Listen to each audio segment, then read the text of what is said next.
வணக்கம், நான் உங்க friend Jaya Srinivasan. Welcome to veggies recipe.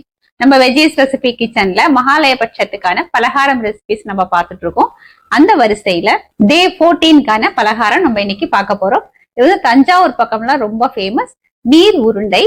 இது வந்து நம்ம அரிசி ஊற வச்சியும் பண்ணலாம், இல்ல அரிசி ரவாலையும் பண்ணலாம். நம்ம இன்னைக்கு வந்து ஈஸியா அரிசி ரவால பண்ண போறோம். அரிசி ரவா எப்படி பண்றது அப்படின்னு நிறைய வீடியோல நம்ம பார்த்திருக்கோம். அரிசியை வந்து நல்லா அலம்பிட்டு ஒரு அரை மணி நேரம் ஊற வச்சுட்டு தண்ணியை ட்ரைன் பண்ணிக்கணும். ஒரு காட்டன் துணியில இந்த அரிசியை போட்டு நல்லா பரத்தி ஃபேன் கீழே போட்டோம் அப்படின்னு வச்சுக்கோங்களேன், கொஞ்ச நேரத்திலேயே காஞ்சிரும். அதாவது நம்ம கையால தொட்டோம் அப்படின்னா நமக்கு உள்ளங்கையில ஒரு 4-5 அரிசி ஒட்டணும், அந்த அளவுக்கு காஞ்சா போதும். அதுக்கப்புறம் கொஞ்சம் கொஞ்சமா மிக்ஸி ஜார்ல போட்டு பல்ஸ் மோட்ல ஒரு 4-5 தடவை போட்டு எடுத்தோம் அப்படின்னாலே போதும். நல்லா ஃபைன் ரவையா நமக்கு கிடைச்சிரும். சலிக்கணும்னு அவசியம் இல்லை, அதுல கொஞ்சம் மாவு இருந்தாலும் பரவாயில்ல. நம்ம இப்படிதான் வந்து அரிசி ரவா பண்ணிக்கணும். இந்த அரிசி ரவை இருந்தா போதும். இந்த நீர் உருண்டை வந்து நம்ம இன்ஸ்டன்டா பண்ணிடலாம். நல்லா சாஃப்டா ரொம்ப டேஸ்டா இருக்கும், ரொம்ப குவிக்காவும் ஆயிடும். இதுக்கு தொட்டுக்கிறதுக்கு வந்து நம்ம இன்னைக்கு எலுமிச்சம்பழத்துல சட்னி அரைக்க போறோம். இது ரொம்ப சூப்பரா இருக்கும். இந்த பிடிக்குழக்கட்டிக்கு மட்டும் இல்ல, அரிசி உப்புமா, நம்ம சாதாரணமா ரவா உப்புமா பண்ணுவோம் இல்லையா, அதுக்கு பொங்கலுக்கு எல்லாத்துக்குமே ரொம்ப நல்லா இருக்கும். நமக்கு உடம்பு சரியில்லை, வாய் டேஸ்ட் சரியா இல்லை அப்படின்னா இந்த எலுமிச்சம்பழ சட்னியை நம்ம சாத்துல பிசைஞ்சு சாப்பிட்டோம்னா அவ்வளவு நல்லா இருக்கும். சாப்பிடறதுக்கு இன்னும் 2 வா கூட சாப்பிட மாட்டோமா அப்படின்னு தோணும், அந்த அளவுக்கு சூப்பரா இருக்கும். ஃபர்ஸ்ட் டைம் சேனலை பாக்குறீங்கன்னா ப்ளீஸ் சப்ஸ்கிரைப் பண்ணுங்க. பெல் ஐக்கானை கிளிக் பண்ணி ஆல் ஆப்ஷன் கொடுத்துட்டீங்கன்னா நான் போடக்கூடிய எல்லா வீடியோஸும் குவிக்கா வந்து உங்களுக்கு ரீச் ஆகும். வாங்க இந்த டேஸ்டியான நீர் உருண்டையும் அதுக்கு தொட்டுக்கிறதுக்கு எலுமிச்சம்பழ சட்னியும் ஈஸி எப்படி பண்றதுன்னு பார்க்கலாம். 1 கப்பு பச்சரிசி ரவா எடுத்துட்டு இருக்கேன். பாருங்க, நல்ல மெல்லிஸ் ரவையா இருக்கு. ஸ்டவ்ல ஒரு பேன் வச்சுட்டு 2 டேபிள் ஸ்பூன் எண்ணெய் சேர்த்துப்போம். எண்ணெய் சூடானதும் 1 டீஸ்பூன் கடுகு, கடுகு வெடிச்சதும் 1 டேபிள் ஸ்பூன் உளுத்தம்பருப்பு, 1 டேபிள் ஸ்பூன் கடலைப்பருப்பு. பருப்பு நல்லா செவந்து வரட்டும்.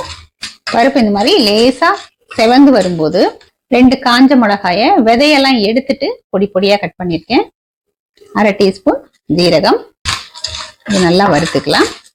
காஞ்ச மிளகாய விதைய எடுத்துட்டு கட் பண்ணோம் அப்படின்னா காரம் கம்மியா இருக்கும், ஆனா அந்த பிளேவர் வந்து நமக்கு நல்லா கிடைக்கும். 1/2 டீஸ்பூன் பெருங்காயம், 2 பச்சை மிளகாய பொடி பொடியா கட் பண்ணி சேர்த்துக்கலாம். கொஞ்சம் கருவேப்பிலை, இதையும் நல்லா பொடி பொடியா கட் பண்ணி சேர்த்துப்போம். 1 இன்ச்சு இஞ்சியை தோல் சீவிட்டு கிரேட் பண்ணிருக்கேன். இது எல்லாத்தையும் நல்லா வறுத்துக்கலாம். பச்சை மிளகாய், இஞ்சி எல்லாமே நல்லா ஃப்ரை ஆகட்டும். இதுல நம்ம எடுத்து வச்சிருக்கிற பச்சரிசி ரவையை சேர்த்துப்போம். ஒரு 2 நிமிஷத்துக்கு நல்லா வறுத்துக்கலாம். 1 மூடி தேங்காய் துருவல், அப்ராக்சிமேட்டா 4 டேபிள் ஸ்பூன் இருக்கும். இதையும் வந்து இந்த அரிசி ரவையோட நல்லா மிக்ஸ் பண்ணிக்கலாம். இதுக்கப்புறம் ரொம்ப ஃப்ரை பண்ணணும் அப்படின்னு இல்லை, ஜஸ்ட் மிக்ஸ் பண்ணாலே போதும். இதோட பொடி பொடியா கட் பண்ண ஃப்ரெஷ்ஷான கொத்தமல்லி சேர்த்துக்கலாம். இதையும் ஒரு தடவை நல்லா மிக்ஸ் பண்ணி விட்டுப்போம். இப்போ அரிசியை அளந்து எடுத்து அதே கப்ல 3 கப்பு தண்ணியை நல்லா கொதிக்க வச்சுட்டு இதுல விட்டுக்கலாம். ஒரு கையால தண்ணியை விட்டுக்கிட்டே இதை நல்லா மிக்ஸ் பண்ணிப்போம். நம்ம வறுத்து இருக்கிறதுனால கட்டி தட்டாது. கம்ப்ளீட்டா வந்து 3 கப்பு தண்ணி தேவைப்படும். இதை நல்லா மிக்ஸ் பண்ணிக்கலாம். நான் தேங்காயை துருவி அப்படியே போட்டிருக்கேன், அது கொஞ்சம் மிக்சியில அரைச்சி கூட நம்ம சேர்த்துக்கலாம். இந்த ரவா வந்து நல்லா வெந்து வரணும். தேவையான அளவு சால்ட் சேர்த்துக்கலாம். ஆக்சுவலா நம்ம தண்ணி விட்டோம் இல்லையா, உடனே வந்து அந்த உப்பு சேர்த்துக்கணும். நான் அதை மிஸ் பண்ணிட்டேன். நீங்க பண்ணும்போது அந்த வெந்நீர் விடுறோம் இல்லையா, அப்பயே உப்பு சேர்த்துக்கோங்க. உப்பு நல்லா ஈவனா மிக்ஸ் ஆகிற மாதிரி நல்லா கலந்து விட்டுக்கலாம். ஸ்டவ் ஃப்ளேம் சிம்ல வச்சுட்டு ஒரு 2 நிமிஷத்துக்கு நம்ம மூடி வச்சிருவோம். 2 நிமிஷம் ஆயாச்சு. ரவா வந்து 90% நல்லா வெந்தாச்சு. ஒரு தடவை நல்லா மிக்ஸ் பண்ணி கொடுத்துடலாம். தேங்காய் எண்ணெயில பண்ணோம்னா நல்லா வாசனையா இருக்கும். ஸ்டவ் ஆஃப் பண்ணிட்டு மூடி வச்சிடலாம். கொஞ்சம் கை பொறுக்கிற சூடு வரட்டும், நம்ம அதுக்கப்புறம் பார்க்கலாம். 15 நிமிஷம் ஆயாச்சு. கை பொறுக்கிற சூடு வந்திருக்கு. கையில வந்து எண்ணெயோ அல்லது தண்ணியோ தொட்டு இது போல சின்ன சின்னதா உருட்டி வச்சுக்கலாம். இந்த இட்லி பிளேட் வந்து நான் ஆல்ரெடி கிரீஸ் பண்ணி வச்சிருக்கேன், இதுல வச்சுக்கலாம். இது போல நம்ம எல்லாத்தையும் பண்ணி எடுத்துப்போம். ஸ்டவ்ல ஒரு பாட்டு வச்சிருக்கேன் பாருங்க, ஆல்ரெடி தண்ணி நல்லா கொதிச்சிட்டு இருக்கு. இது இப்ப நம்ம ஸ்டீம் பண்ணி எடுத்துப்போம். மூடியை போட்டு மூடிடலாம். அந்த ஸ்டீம் ஆறதுக்கு 6 to 8 நிமிஷம் ஆகும். நம்ம அதுக்கப்புறம் பார்க்கலாம். 5 லெமன் எடுத்துட்டு இருக்கேன். இதை வந்து நம்ம ஜூஸ் புழிஞ்சு எடுத்துக்கலாம். ஸ்டவ்ல ஒரு பேன் வச்சுட்டு 1/4 டீஸ்பூன் வெந்தயம், 1/2 டீஸ்பூன் கடுகு, இது நல்லா வறுத்துக்கலாம். வெந்தயமும் கடுகும் இந்த மாதிரி கலர் மாதிரி வரும்போது ஒரு 15 காஞ்ச மிளகாய் இதையும் சேர்த்து நல்லா வறுத்துக்கலாம். மிளகாய் வறுபடுறதுக்குள்ள வெந்தயம் கடுகு எல்லாமே நல்லா வறுபட்டுடும். எல்லாமே நல்லா வறுபட்டதுக்கு அப்புறம் 1/2 டீஸ்பூன் ஜீரகம் இதையும் சேர்த்து வறுத்துக்கலாம். ஜீரகம் நம்ம ஆரம்பத்திலே சேர்த்துட்டோம் அப்படின்னா இந்த மிளகாலாம் வறுபடுறதுக்குள்ள ஜீரகம் வந்து தீஞ்சிடும். கடுகு வெந்தயம்ல பாருங்க நல்லா வெடிக்க இருந்துச்சு. எல்லாமே நல்லா வறுபட்டாச்சு. இப்ப நம்ம வேற பிளேட்டுக்கு மாத்திக்கலாம். ஸ்டவ்ல அதே பேன் வச்சிருக்கேன். 1 டேபிள் ஸ்பூன் எண்ணெய் சேர்த்துக்கலாம். எண்ணெய் சூடானதும் 1 டீஸ்பூன் கடுகு, கடுகு வெடிச்சதும் 1 டீஸ்பூன் கடலைப்பருப்பு, 1 டீஸ்பூன் உளுத்தம்பருப்பு, பருப்பு லேசா செவந்து வரும்போது 1/4 டீஸ்பூன் ஜீரகம், 1/2 டீஸ்பூன் பெருங்காயம், கொஞ்சம் கருவேப்பிலை. இது எல்லாத்தையும் நல்லா வதக்கி விட்டுக்கலாம். எல்லாமே நல்லா வறுபட்டாச்சு. இப்ப ஸ்டவ் ஆஃப் பண்ணிக்கலாம். இது கொஞ்சம் சூடு ஆறட்டும், நம்ம அதுக்கப்புறம் பார்ப்போம். நம்ம வறுத்த மிளகாய், வெந்தயம், கடுகு எல்லாமே நல்லா சூடு ஆறியாச்சு. மிளகாய் இந்த மாதிரி காம்பு நீக்கிட்டு நான் மிக்சி ஜார்ல எடுத்துட்டு இருக்கேன். இதுக்கு தேவையான அளவு உப்பு சேர்த்துக்கலாம். 1/4 டீஸ்பூன் மஞ்சள் பொடி. இதை நம்ம அரைச்சி எடுத்துப்போம். பாருங்க, இதை போல பவுடர் பண்ணி எடுத்துட்டு இருக்கேன். ரொம்ப ஃபைன் பவுடரா பண்ணணும்னு அவசியம் இல்லை. இந்த மாதிரி கொஞ்சம் குறகுறப்பா இருந்தாலும் பரவாயில்ல. இது இப்ப நம்ம ஒரு பவுலுக்கு டிரான்ஸ்ஃபர் பண்ணிக்கலாம். நம்ம எடுத்து வச்ச லெமன் இருக்கு இல்லையா, அதை வந்து ஜூஸ் பொழிஞ்சிட்டு நல்லா ஃபில்டர் பண்ணி எடுத்துட்டு இருக்கேன். அதை வந்து பொடியில சேர்த்துக்கலாம். இதை நல்லா கலந்து விட்டுருவோம். இதுல 1 டீஸ்பூன் வெல்லம் சேர்த்துக்கலாம். நல்லா மிக்ஸ் பண்ணி விட்டுருவோம். நம்ம தாளிச்சு வச்சிருக்கோம் இல்லையா, அது நல்லா சூடு ஆறியாச்சு. இது இந்த பவுல்ல சேர்த்துடலாம். சூடா இருக்கும் போது சேர்த்துடக்கூடாது, இது கசப்பாயிடும். நீர் உருண்டைக்கு தொட்டுக்கிறதுக்கு எலுமிச்சம்பழ சட்னி சூப்பரா ரெடி ஆயாச்சு. ஒரு 8 நிமிஷம் ஆயாச்சு. பாருங்க, ஃபர்ஸ்ட் கிளாஸா வெந்திருக்கு. நமக்கு தொட்டாலே தெரியுது. கலரும் மாறி இருக்கு, பாத்தீங்களா? அழகா வெந்திருக்கு. இப்ப ஸ்டவ் ஆஃப் பண்ணிக்கலாம். இது கொஞ்சம் சூடு ஆறுனதுக்கு அப்புறம் நம்ம எடுத்துக்கலாம். நம்ம நீர் உருண்டை இல்ல உப்பு உருண்டை எப்படி வேணாலும் சொல்லலாம்.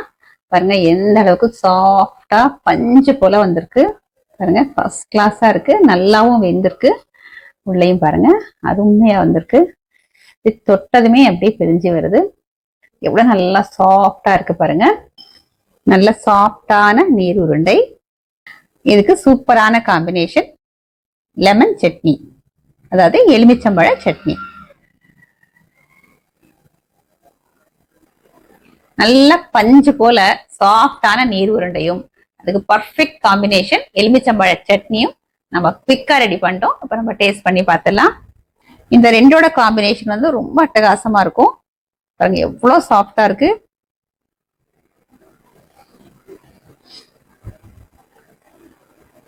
அருமையா இருக்கு. இந்த லெமன் எப்பயுமே வந்து கண்ணால பார்க்கும் போதே நமக்கு சாப்பிடணும் அப்படின்னு ஆசையை கொடுத்துரும். இப்படி வாயில போட்டதுமே பாத்தீங்க அப்படின்னா அப்படியே வாயில எச்சில் ஊறுது. அவ்வளவு நல்லா இருக்கு. இந்த காம்பினேஷன் அட்டகாசமா இருக்கு. நீர் உருண்டை நல்லா மைல்டா இருக்கு. நம்ம தேங்காய் எல்லாம் வேற நிறைய போட்டிருக்கோம். நல்லா வாசனையா கமகமான்னு சூப்பரா இருக்கு. அதே வந்து இந்த எலுமிச்சம்பழ சட்னி வந்து இந்த எலுமிச்சம்பழத்தோட புளிப்பு, நம்ம மிளகாய், வெந்தயம், ஜீரகம் எல்லாம் வறுத்து பொடி பண்ணி போட்டிருக்கோம் இல்லையா, அதோட வாசனை, காரம், கொஞ்சம் வெல்லம் வேற சேர்த்திருக்கோம். எல்லாம் கலந்து நல்லா பேலன்ஸ் ஆகி பர்ஃபெக்டா இருக்கு. இந்த எலுமிச்சம்பழ சட்னி பண்ணிட்டு நம்ம உடனே சாப்பிடாம ஒரு 2-3 மணி நேரமாவது வச்சுட்டு அப்புறம் சாப்பிட்டோம்னு வச்சுக்கோங்களேன், இந்த பிளேவர்ஸ், இந்த டேஸ்ட் எல்லாமே நல்லா கரெக்டா பேலன்ஸ் ஆகும். நம்ம கிட்ட டைம் இருந்ததுன்னா நம்ம நைட் டின்னருக்கு பண்றோம்னு வச்சுக்கோங்களேன், கார்த்தாலே நம்ம ரெடி பண்ணி வச்சிட்டோம்னா ரொம்பவே அட்டகாசமா இருக்கும். இந்த மாலைபட்சம் இல்லாத மற்ற நாள்ல அப்படின்னா இந்த மாதிரி ப்ரிப்பேர் பண்ணி ஒரு நல்ல ஒரு கண்ணாடி பாட்டில்ல போட்டு நம்ம ஃப்ரிட்ஜ்ல வச்சுட்டோம் அப்படின்னா ஒரு வாரத்துல இருந்து 10 நாள் வரைக்குமே இது சூப்பரா இருக்கும். நான் முன்னாடியே சொன்ன மாதிரி நிறைய டிஃபனுக்கு இது வந்து நல்லா மேட்ச் ஆகும். சாதத்துக்கு பிசைஞ்சு நீங்க சாப்பிட்டு பாருங்களேன், அவ்வளவு நல்லா இருக்கும். நல்ல சூடான சாதத்துல கொஞ்சம் நல்லா நெய்யோ நல்லெண்ணெய்யோ விட்டு இந்த எலுமிச்சம்பழ சட்னியை போட்டு நம்ம பிசைஞ்சு சாப்பிட்டோம்னா தேவாமிர்தமா இருக்கும். இதே மாதிரி இதே மெத்தட்ல இதே அளவுகளோட இந்த நீர் உருண்டையும் இந்த எலுமிச்சம்பழ சட்னியும் நீங்க இந்த மாலைபட்சமாகட்டும் இல்ல அதுக்கப்புறம் கூட நீங்க ப்ரிப்பேர் பண்ணி பாருங்க. செம்ம சூப்பரா இருக்கும். கண்டிப்பா உங்க எல்லாருக்குமே ரொம்ப பிடிக்கும். ட்ரை பண்ணி பார்த்துட்டு எப்படி வந்ததுன்னு கமெண்ட்ல சொல்லுங்க. லைக் பண்ணுங்க, உங்க ஃப்ரெண்ட்ஸ் அண்ட் ஃபேமிலியோட ஷேர் பண்ணுங்க. இன்னொரு மாலைபட்ச ரெசிபியோட நாளைக்கு நான் உங்களை மீட் பண்றேன். தேங்க்ஸ் ஃபார் வாட்சிங்.